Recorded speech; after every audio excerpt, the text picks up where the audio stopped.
My name is Kay Johnson. I was first diagnosed with CRPS the latter part of 2021. Never heard of it.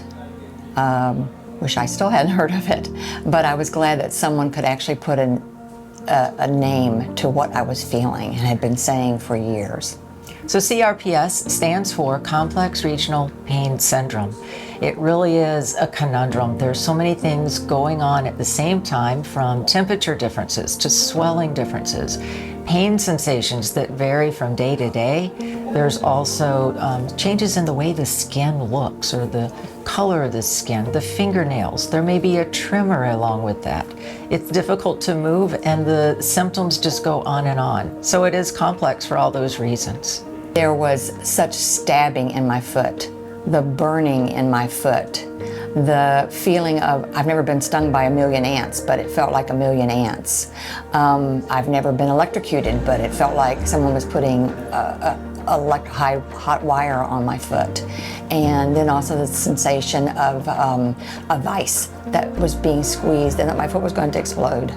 I'd been to many therapists at Brooks Rehab. They did wonderful, but nobody really knew this. Anita does.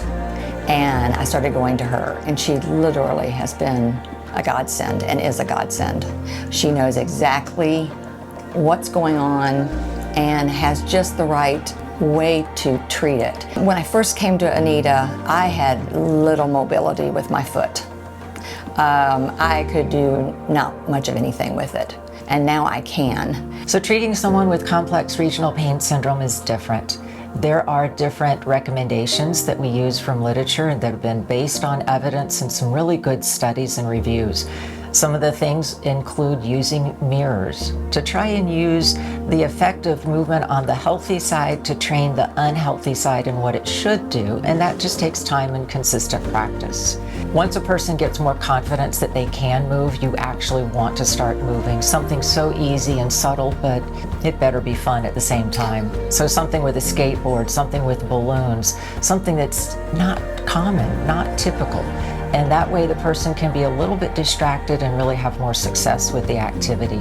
Get back to function and get the pain less, as well as giving the patient different coping skills on what to do when they're not here. So complex regional pain syndrome is rare. Not many people have this, and therefore not many physicians get a chance to see it in their office either. So if you think you're struggling with some of these symptoms, if it sounds like you, talk to your physician, share your experience with them, and help them investigate further to come up with the right diagnosis. It may mean a referral to a different provider or therapy. When you get down to physical therapy, be patient with yourself. It's going to take time to make changes. If you need other resources, you can always reach out to Brooks Rehabilitation.